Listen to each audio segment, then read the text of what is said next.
Welcome to Maddie's Monthly Foster Connection, a monthly webcast where we learn about topics of interest to those of us who are interested in starting or expanding foster programs. Our guest today is Chancel Siebuhr. Chancel Siebuhr worked in animal welfare for nearly 20 years, driven by a lifelong love for animals and a desire to help them live better lives. Her journey began with an ROP veterinary assistant certification class, not because she wanted to pursue the medical side of animal care, but because she wanted to understand as much as possible about the field.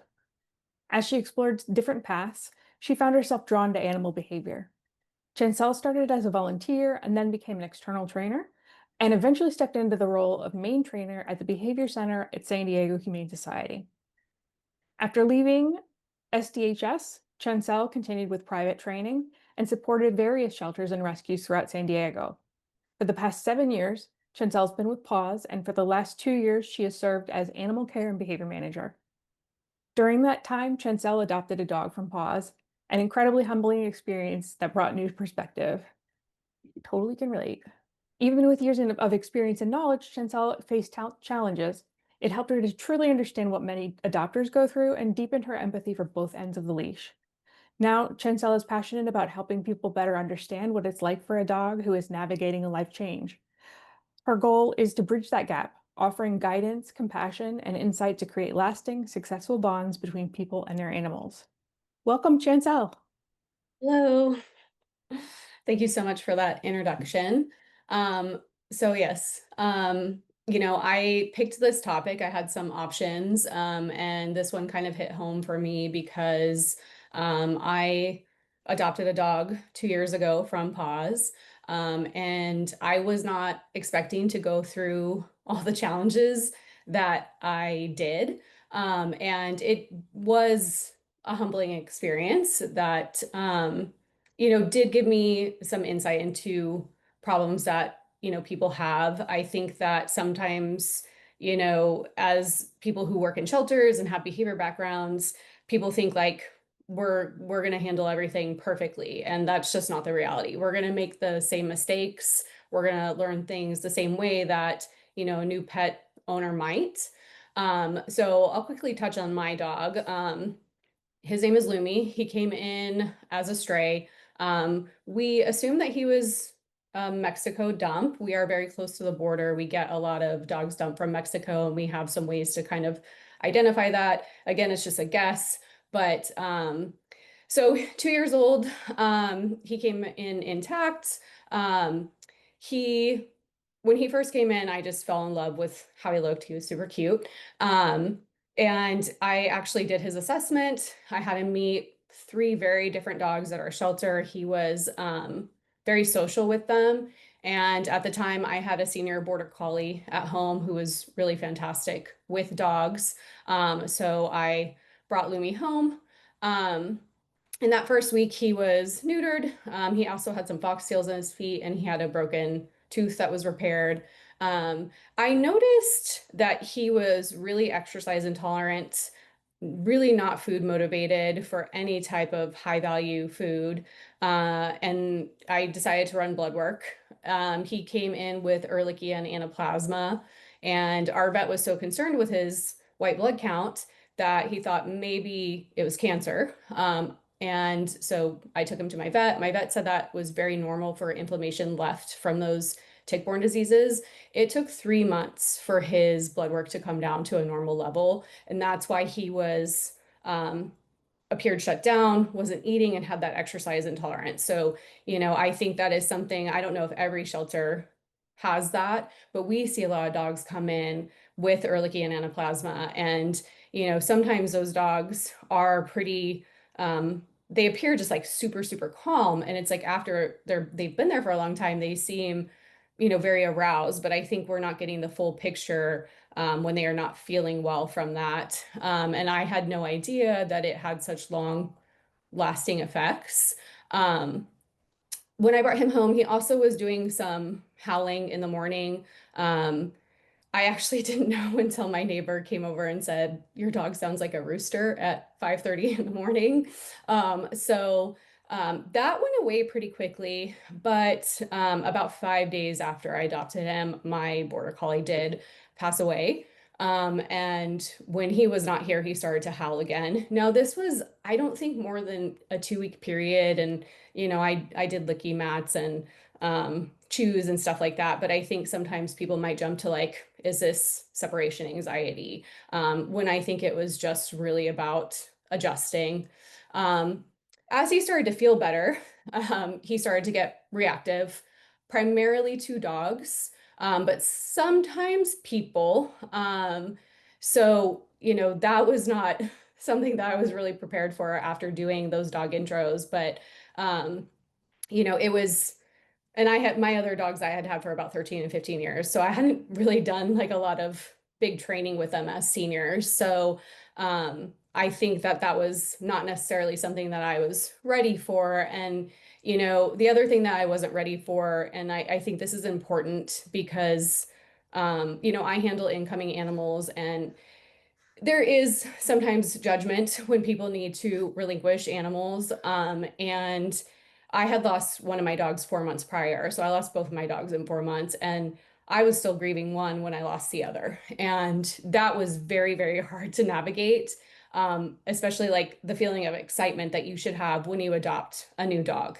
And so I had very conflicting emotions going on. And I really felt like I was considering relinquishing, because I did not feel like I was in the best state to care for this dog. Ultimately, I really, really didn't want to do that. And I did love him. It was just, I just think it's so important to recognize what a person might be going through. And, a lot of people aren't going to be super comfortable really giving you a whole personal background. So, we want to consider what's going on with them as well. Um, so I'm going to go ahead and jump into, some things for, a dog adjusting to a home. I will also say that, I'm not for certain that some of these dogs are not necessarily like street dogs, but it is common for them to live and roam on large properties. I think sometimes their only human interaction is really like, here's a bowl of food. So that's what we consistently see in our shelter. But I think there's a lot of things to consider when you are taking a new dog, or just to kind of keep in mind is, how did they come in? Were they a relinquishment? And we have some home history on how they do with various things. Were they protective custody? Was it a hoarding case? Obviously a stray, we're not going to have a home history. Could we potentially put them in a foster short term to find out how they are in a home? Because the fact of the matter is that some of these dogs have not lived in a home. Then I think we're, looking at behavior in a shelter environment. Are they really high FAS? How are they with human interactions? What kind of exercise do they have access to? Are they social and interacting with other dogs? I also think like your own shelter environment is something to take into consideration. Our shelter is very, very small. So we typically have 10 to 15 dogs at this point. So we are able to rotate them, walk them throughout the day. Some shelters don't have that. So, it's still a struggle sometimes, keeping up with behavior, but it is helpful. We do, our enrichment time is also sometimes just like normal human interaction with the dogs. Obviously, dogs can be conditioned to be very excited when humans come into their room. So we were trying to do like kind of a chill protocol with them, so to speak, so that, if someone does reach down to pet them, they're not like muzzle punching or jumping up. And then on that, there's another shelter that we partner with, and they had mentioned this one time. They're very, very close to a very busy freeway, and the dogs get pretty used to that sound. And they said that sometimes when they've gone into homes that are very quiet, they have like a hard time adjusting to that, and they might be more reactive to sounds because other sounds have been drowned out by that freeway noise. So I think those are things to just kind of keep in mind. And also, is there some sort of protocol where the dog learns to relax? I think that is one of the most common phone calls that we get when dogs are adopted out, is like when people are doing stuff, walking, hiking, the dogs are doing well, but they're like, when I sit down to read a book or watch TV, the dog kind of doesn't know what to do. So those are all things that I would consider. Um, there is a lot of reasons why a dog might struggle to adjust to a home. Um, Again, maybe no prior home experience, lived outdoors or is under socialized, minimal positive human contact. Um, I think prolonged high stress, in the shelter too. I just think naturally there's going to be more time needed to decompress from that. And then other factors, just like they're not familiar with your home, doors, furniture, stairs, all that sort of stuff might be very new to them. I foster dogs who are afraid of the TV or a ceiling fan. So it appears that a lot of that stuff might just be brand new to them. Um, you know, I can't say that there's necessarily science behind this, but we're going to dive into the 333 rule next.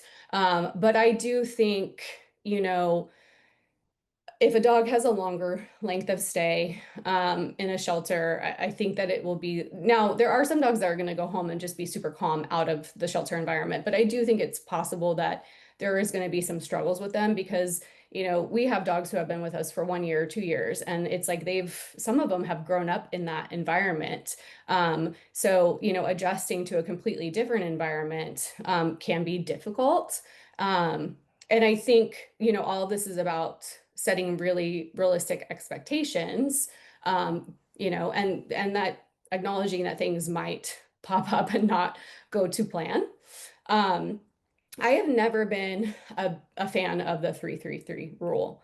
I think it really sets the dog and the person up to fail. And I've overheard adoption counselors say it through the year, and I've always kind of thought, that's not right. And I think it sets the expectation that this dog is going to be perfect in 3 months. And if you guys don't know the 333 rule, it's 3 days decompression, 3 weeks settling in, 3 months is a full adjustment. And I think of back to my dog who he didn't even have he still had medical issues 3 months in. So, I was kind of slowly starting to see things pop up. So, health is something that can contribute to that. I will say that sometimes I think people who work in shelters understand these dogs may not get like a full medical history and background. I had his blood work because he had needed to go in for a dental. So, I may not have found out that he had that had I not noticed those specific things with him. But again, that 3 months, they're saying they're going to be a full adjustment. And I think that that kind of tells people, hey, this dog will be really well behaved. They may not be well behaved for the first 3 months, but it's only because they've come from a shelter, not other reasons like maybe they need training, maybe they need more support. So obviously not all dogs follow this timeline. It's going to be very different for individual dogs. Again, creates those unrealistic expectations. And I think it does kind of discourage people almost from getting training and intervention because they're just thinking, oh, well, they just need more time to settle in. So I think, we want to try to encourage people to get training support. We typically do a lot of follow-ups with our dogs that are adopted. And, if they are having behavior problems, I'll usually make a call to kind of get like a management plan set up. And we have some contract trainers who can support them. But, that support early on can mean that there is a reduction in animals being returned.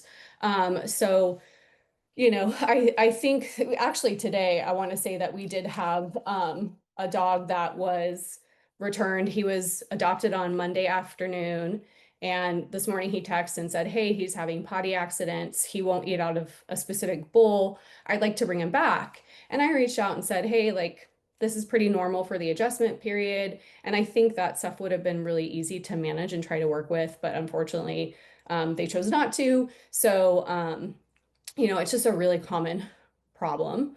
Um, Things I recommend to adopters, and I think we see a lot of adopters who do this is maybe take a couple days off to help the dog adjust. I think, it can be really hard to take a dog home and then, leave them in the house because your house might explode. They might chew everything, or a crate if they're not crate trained.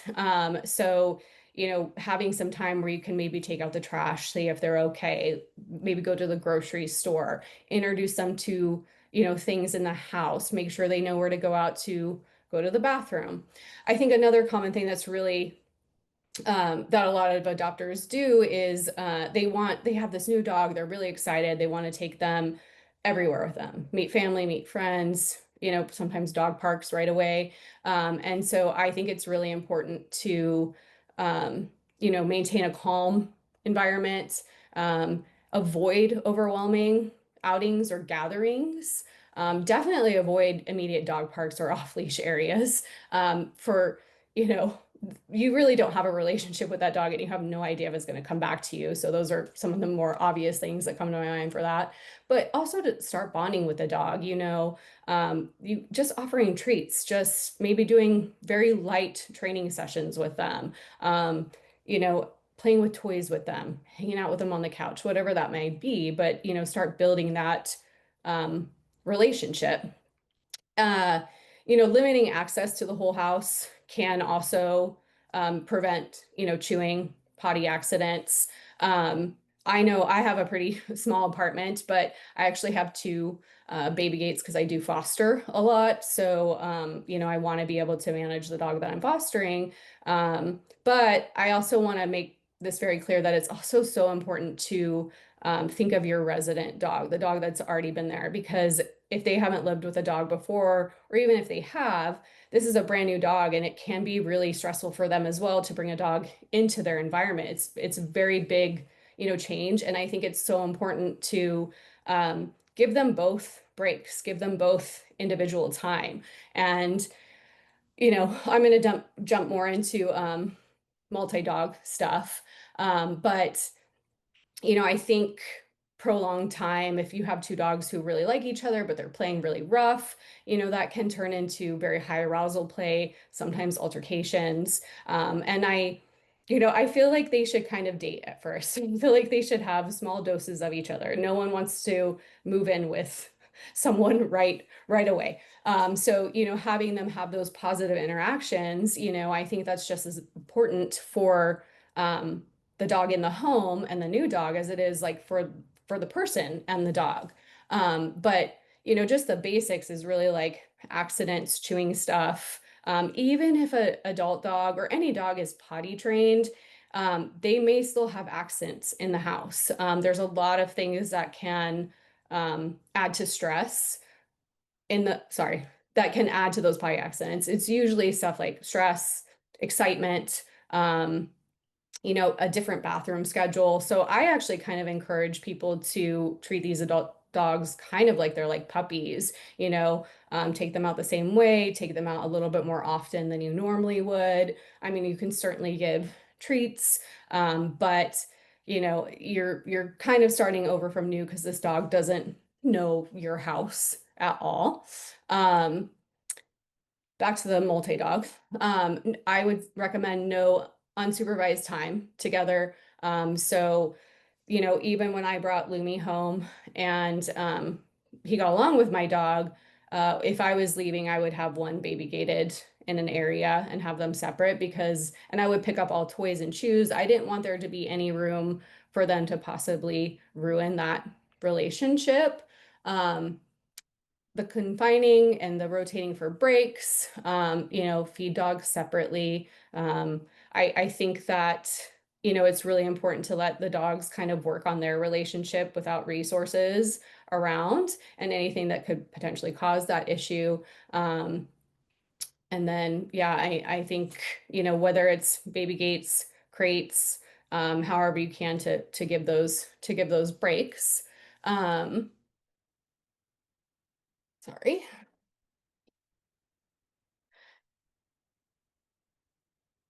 So, I'm gonna pop back to the potty accident. Sorry, I kind of lost my train of thought.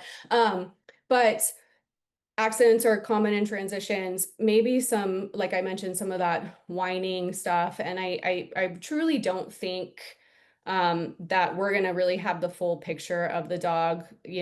There's again not a timeline, but I think the first couple weeks, I think that that can be, it's a just a big adjustment period. And I will say that when I do foster puppies, sometimes I'm fostering them and I'm like the other morning, I'll just tell you this, that I let my dogs out around like 5:15 in the morning, and one of them had gotten into, well, my dog had gotten into the puppy food, and so he's pulling over somewhere to have diarrhea. And then I've got the puppy who found a chicken bone, it's dark, and so I'm being pulled in two separate directions. And sometimes I'm thinking, why did I do this to myself?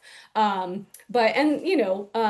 dog has very long, like fluffy hair, and the puppies like to like pull on it and stuff like that. And, I'm always very mindful of them, and giving, my dog breaks when he needs it, but also noticing when the puppy needs to kind of go down for nap time. I think that whether you're fostering, or adopting, you would follow kind of these same guidelines because the dog is going to be new to your home environment. Um, yeah, and then I just think kind of some closing thoughts. Every dog's adjustment timeline is unique. Setting realistic expectations, which I'm not really sure that I would have very high expectations, and that's no reflection of the dog. But I think if we expect things, we're more likely to be, disappointed. Support rest. You know, Training that's needed. Um, yeah, so I think we just have to learn to be really, patient with these dogs. When I got Lumi and was kind of going through that period where I was thinking, I might relinquish him. I also had decided that if that was the route that I was going to take, that I would foster him and work with him for some of this reactivity. And I will say that I felt like I had a lot more patience when I was thinking that this may be a dog that I'm just fostering. And I will also add that, it is amongst even like friends and colleagues, it was difficult to talk about some of the behavior challenges that I did have with my dog, because, there's still that's kind of what you get when you get a shelter dog. And that's incredibly disheartening to me, to still have that, but also not really feel like I have support from people who I think would, understand. And, I didn't really want to tell those people also because I did not want to add to that negative feeling that people might have when they adopt, a shelter dog. So that was, something that I struggled with. But then also acknowledging how much patience I needed to have for Lumi, and really kind of compassion, for both of us. I think we were both struggling with a lot of things, emotionally at that time. And I think that that's what ended up, bonding us essentially. But it was hard. And again, we're going to make the same human mistakes. We're going to have the same human thoughts, maybe second guess ourselves sometimes. So it really has allowed me to be more compassionate to people who are adopting dogs. Um, so yeah, that is the end of my presentation. Thank you so much. Yeah. Awesome. So we have some questions. Um, One is, can you explain what the chill period is and what fosters should do in like the chill period or the decompress, I guess. Um, as far as like exercises to do. Or Sheila. Yeah, I would explain because I'm not sure that foster caregivers will understand what a chill period is. So what is a chill period? What does that mean? And what should the foster caregiver do? So one of the things that we work on a lot, and I do this with privately owned dogs as well as shelter dogs, is relax on the mat protocol. I think it's really great for shelter dogs. I think that, people walk in with food and leashes. And so these dogs are just so, so excited when a human comes in. And because they don't always know how to settle down, sometimes we do have to teach them and support them through that. And then it is information that I pass on to adopters or fosters. And I'm usually the dogs that stand out have already had some sort of foundation with that. So they're probably targeting to a mat and laying down. But I also do think, you can encourage, and the chill time is really kind of settle time, encourage that settling with, various chews. One thing that I will say that I'm not the biggest fan of, and I hope I don't offend anyone, is Kongs, especially in a shelter environment or for a shelter dog, because we freeze them, and then you have a really high arousal, frustrated dog who cannot get any food enrichment from the Kong. So I actually use honey pots from Soda Pup. They have a wider opening, and I don't tend to freeze that stuff right away, but various food enrichment, chews, and then, just training, just teaching them maybe to lay on a towel or a bed in the house, and giving that information. I think at times where you do want a dog to settle, so I think a lot of people sit down at night to read a book or watch TV. And when the dog stops getting like that direction and doesn't have something to do, then, that would be the time to kind of help them settle. Cool. That is one thing that I have seen kind of be difficult for people, especially if they bring a dog home and the dog is over aroused, can't settle. I remember our first foster, I had walked her, but when we came in the house, she was like jumping on the couch. She was like humping the couch pillows. I was like, all right, back on the leash. We're going for another walk. But I don't know if what like you would recommend. So, I think, you could bring a dog in on leash too. They definitely don't need immediate access to the house. I would probably not recommend that. Um, and you can walk them around on a leash, but, letting them kind of get comfortable with that, because it can't, all those things can be overwhelming. Um, and I also think this has been a pretty clear pattern to me with own dogs and dogs that I bring home. And actually, the puppy that I currently have comes to work with me, and he sleeps off and on throughout the day. He has chews, he has staff who interact with him. And when I bring him home, he turns into this absolute menace. And he's like, I want to pull your dog's hair, I want to bite your couch. And he's got 25 toys and chews out in front of him. And that is something, again, that people have said, like a lot of clients refer to it as like a bewitching hour.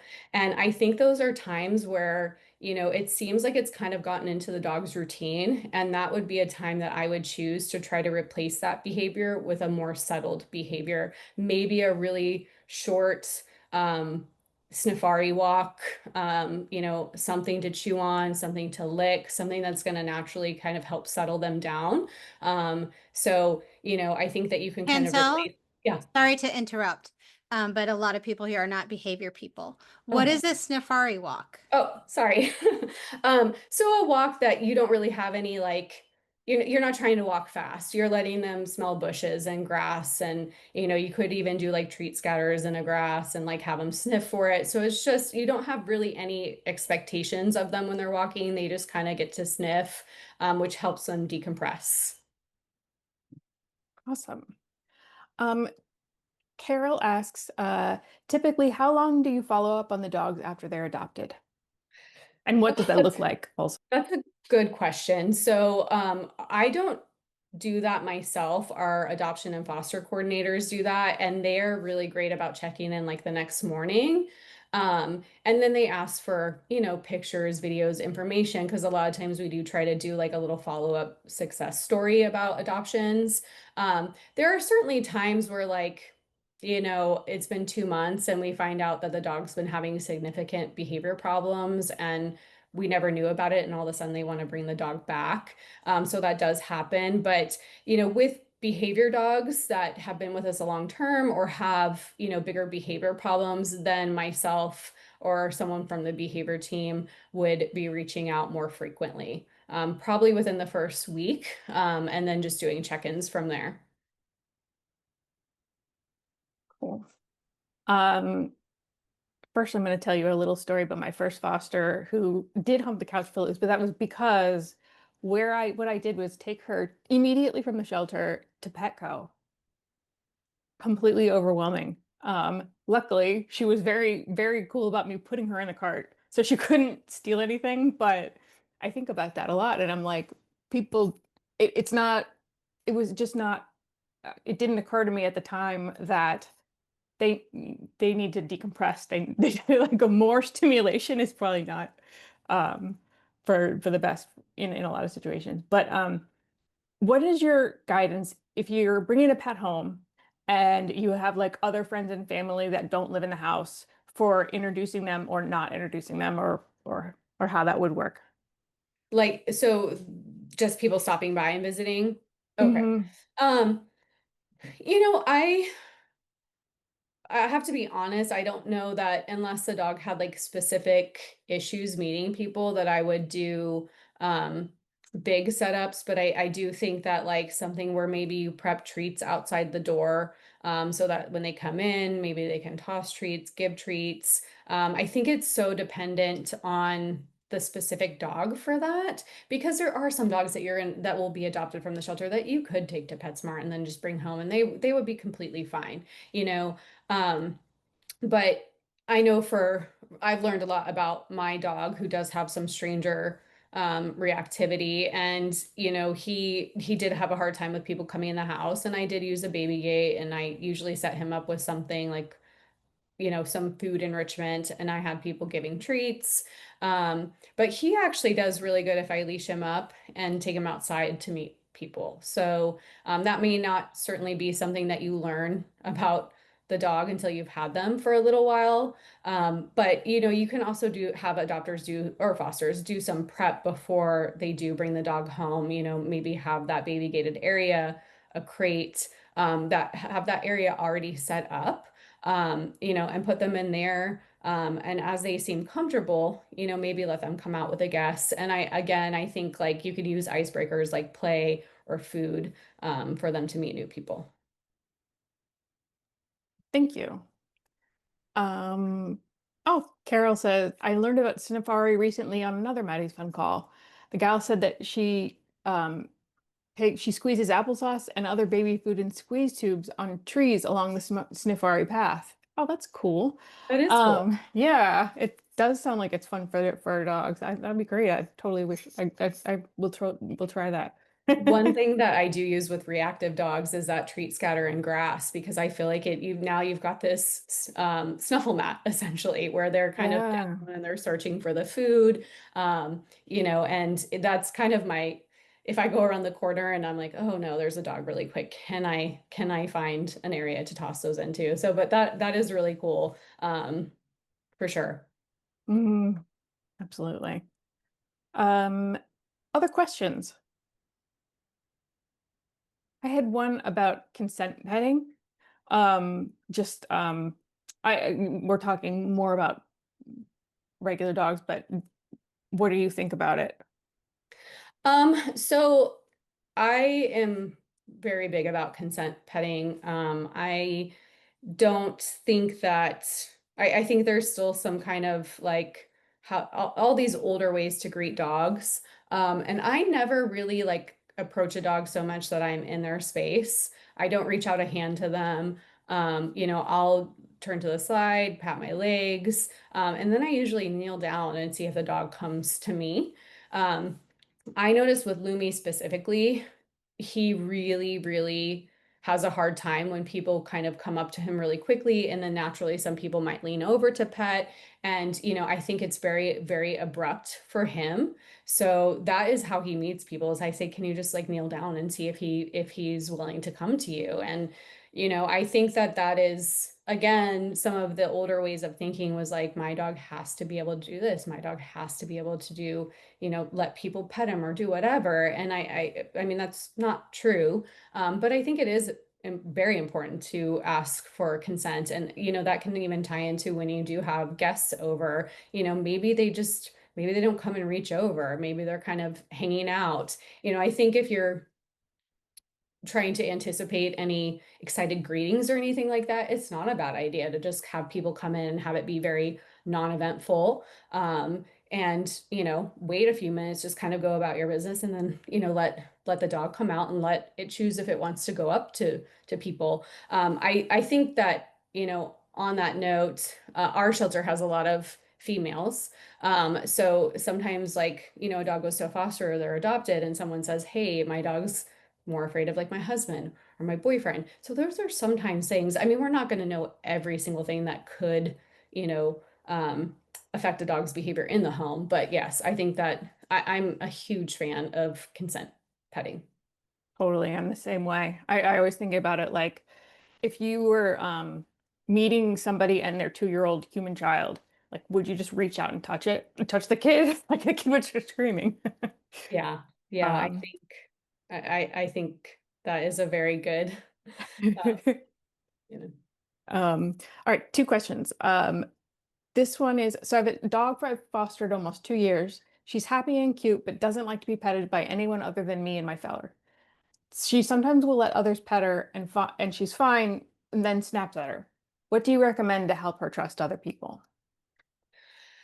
That's a really good question. Here again, I think that we have people who are like, let's have the stranger hand the dog a treat. And, we need to recognize that that is something that can be very, very negative for a dog. If they are a dog that's like really motivated, it's like, oh, I have to go up to the scary person in order to get the food. And that creates a lot of social, pressure for the dog. So when I'm meeting like new dogs, and we've had quite a few dogs at our shelter that have been stranger reactive, and it's usually that moment where the dog comes in front of the person and then they lean over.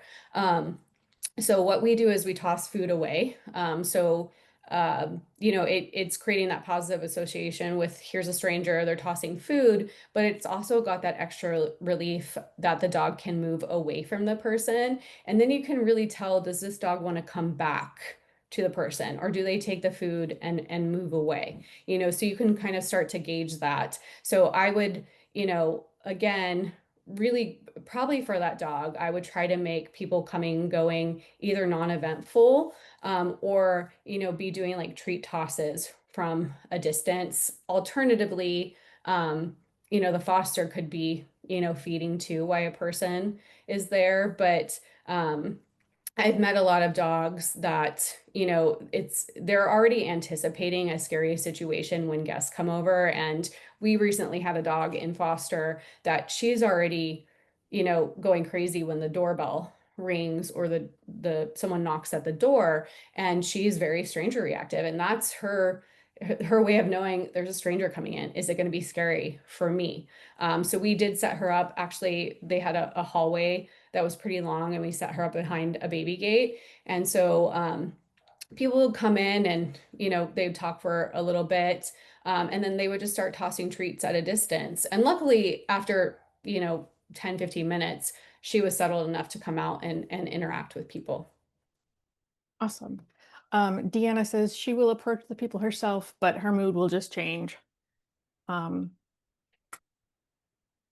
I do think that that is something that I have seen, with shelter dogs and with own dogs. And I can't for certain say what the motivation is behind that, but sometimes I kind of wonder if they're there and they have this moment where they're like, oh my gosh, I'm next to the scary thing. Maybe there's this kind of delay.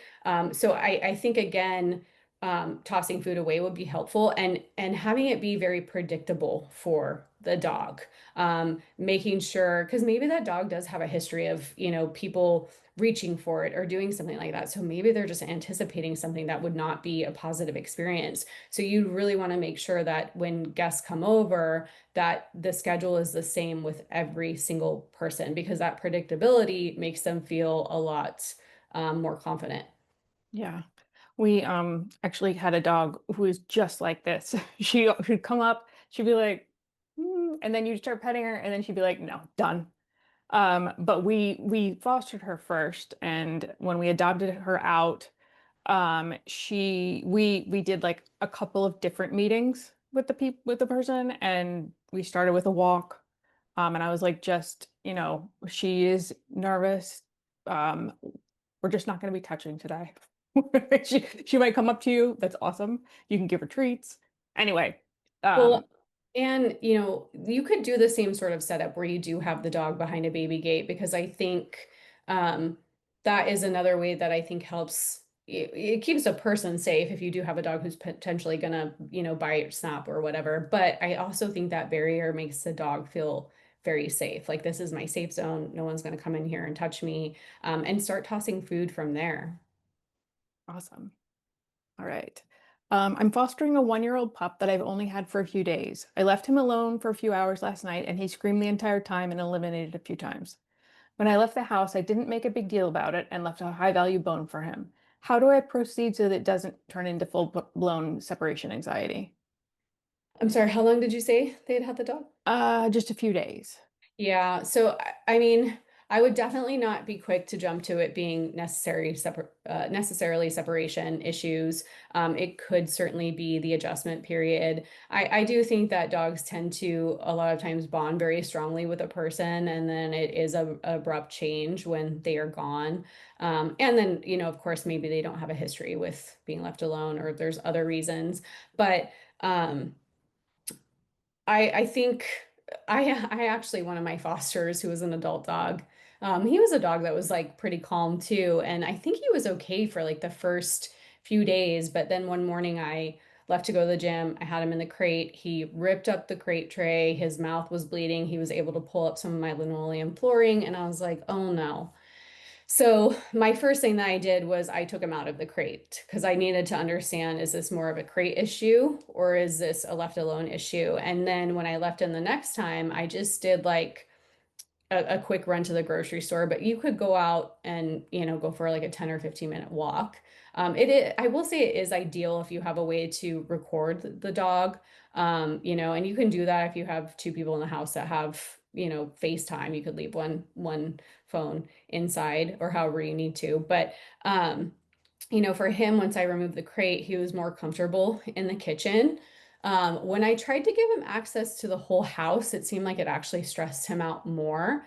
And I started off with very small time frames where I would leave him. So I actually would leave him in here with something to do.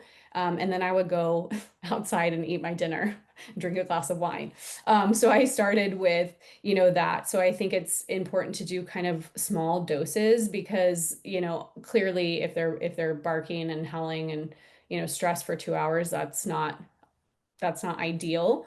I think if it is something that's continuing to happen, we do use like trazodone and gabapentin. You could always talk to your vet about doing that for maybe like a couple weeks and kind of slowly weaning it down to help with the adjustment period. But I think more often than not, in those first few days to first couple weeks is more likely about the adjustment, or the type of confinement. Thank you.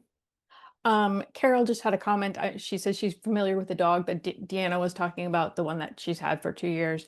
They found out that the dog was abused before she came into the rescue, and Deanna has been working with her for a long time, but it's just so incredibly slow to the point where you feel like Deanna's home is the dog's home too. Yeah, yeah, that's unfortunate. I do think that the things that stand out for me for that dog would be, I think I would probably put her behind a baby gate because she has fair reason to be very nervous when people are, in the home. So I think we need to first and foremost make sure that she feels safe, um, and allow her to kind of adjust to the person being there. Mhm. Vicky has a question. If fostering a kennel stress shelter dog that has been painting their kennel, um, where they step in their poop sometimes, and just saying this for anybody who doesn't, and they're so frantic with activity that they get poop all over. Will it continue in the first days in a home? Oh, that's a good question. So we had a dog at the shelter that I was absolutely in love with, a very young German Shepherd Husky, who did have very high arousal. and did poop paint his room. And he was not good with dogs, but I really wanted to know how he could do in a home. So I actually had my mom watch my dogs and I brought him home. He was also very mouthy, so he was desensitized to a muzzle. I did bring that in case he was being like nippy. I kept him on leash. He did surprisingly way better than I thought he was going to. I gave him a bully stick. I was able to like fold laundry. He settled down. And I kept him on leash also so I could notice for signs of, maybe needing to go to the bathroom. And I took him out frequently. And I did not have any accidents when he was here. But I did very frequent potty breaks, probably about every hour.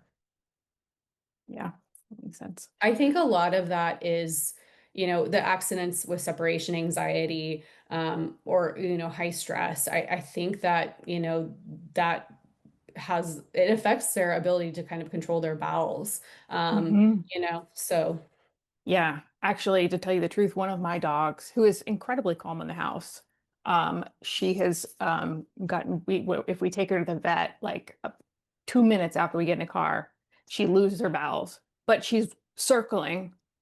yeah. It's been tough. But the point being, it's like a special situation where she's super nervous. But I'm not saying that wouldn't happen, but I will say that my border collie that I had, I want to say even to like 1 to 2 years, I learned this about him. Super potty trained. Not really like stressed, but if he went into like an unknown house, he was like, I'm gonna smell every crevice of this house. And I remember, I think this happened twice. I had taken him to someone's house and he had like gone down the hallway and pooped, and I was mortified. I was like, he doesn't poop in the house. And I think it was just from the excitement of going in there. So I learned when I first took him over to people's house that I would let him be there for about 10 minutes and then I'd take him out to go to the bathroom. Mhm. He eventually did grow out of that, but Mhm. All right, we have 2 more minutes. We have a couple of um thoughts. Deanna wrote again. She loves to go in her crate or room, no problem, but when I close the gate, she'll growl at me. I think her behavior is more because she doesn't want to do something, so she throws a temper tantrum. Just this is the dog that has the neglect history. yeah. Yeah. Um, I mean, if she's growling at you when she goes into like crates, could you create some sort of like target station, a snuffle mat, a licky mat? Um, I think a lot of times with behavior problems, I'm kind of thinking about, okay, what's the problem? What could I potentially replace that with? mhm. All right, we have two more questions. I have a 3-year-old dog that's been in my home for 5 months. Before this, he roamed the streets all his life, crashing at different people's places that would let him in for shelter and food. However, when he's outdoors, he's a runner and will not come by command. This is a constant issue, and any thoughts to help recall outside would be great. He jumps my fence, and luckily, we catch him at the neighbor's fence with their dogs. I take him out on a leash for potty breaks, but I like to give him the option of playing in the fence yard too at times, which is when we will occasionally get excited and jump the fence. Oh gosh. Um, I mean, doing some sort of reliable recall, either with a trainer or like a class, that is a really good point. I have worked on so much with my dog, and he has been off leash in like sniff spot areas, which are, places that people rent out that are enclosed. Um, and to be honest with you, I haven't worked a lot on recall because he's not at a point where he's going to be off leash. Really anywhere, to be honest with you. But um, maybe a long line, where you can hold on to it even in the yard. I think also, not forever, but I think while you're practicing those recalls, but you definitely have to, start to work on training that reliable recall. And just basics of recalls is it's what trainers consider an expensive behavior. So there's a lot of times where you might be recalling a dog away from something that they truly enjoy doing, playing with another dog, sniffing, chewing on a stick, whatever that dog might find in reinforcing. And then we're saying, hey, can you stop doing that and come over to me? So I want to say, I'm going to give you something so good every time you come to me that it's going to be worth, leaving that thing. And to be honest with you, with my border collie, I retrained a recall, I think 3 times. And I would pick a different word. And, there was a time where I started pairing it with like bacon, and he would only get that treat for the recall. But I also noticed little things like during puppy classes, people were saying come and they were trying to call a dog to go through a tunnel that was afraid of the tunnel. It's like, that's not going to be a positive association. And anytime that a dog does run off, it's, you're frustrated and sometimes you want to, kind of yell at them, but you have to be so mindful of what you do when that dog, gets to you. Will it come and play tug with you? Is there a treat that it likes? All those experiences have to be, really positive, and a long line is a way of managing it until you do know that the dog is going to have a recall. It is also a behavior that I never stopped reinforcing. I didn't always have food on me, but like I had my dog out in a yard. The driveway was the only area that wasn't fenced. And, I would, every time I would call him in, I would walk over to the treat jar and I'd give him food. So if I had the opportunity to pay him for that behavior every time, I would do it, because it is a behavior that can also regress. So it is, a lot of times also like an emergency thing. So you want to make sure that you're paying that dog and giving them a good reinforcement history for coming back. Thank you. We are a little over time, but I said we do one more question. We have 2 in here. We'll put one of them on Maddie's Pet Forum. But first, they're talking about they have collies and they have the herding instinct, and when they play, they're pulling each other's fur, clacking their teeth and stuff, and it can be like fosters may not understand what if they're so how can they advise fosters as to when the dogs are playing rough and getting or getting aggressive? So sometimes it can be hard to tell. So these are the dogs being fostered or the dogs that are owned? Or the owned and foster dog playing together? It's a owned and foster dog playing together. Okay. Thank you. That is a really good question. So I try to help teach people play groups, and sometimes it can look like maybe the dog's being really loud. Maybe the dog is being kind of pushy. And a lot of times what I'll do is the dog that is, kind of the more calm out of the two is that I would probably grab the dog who is more energetic's leash, and see if the other dog does come back to that dog. I think that, sometimes we can look at stuff and it may look bad, it may sound bad, but I also feel like if that other dog is willing to come back and interact, they're probably not that offended. With that being said, though, that can be really difficult if this dog is ever placed with a dog who's not going to be as tolerant as those.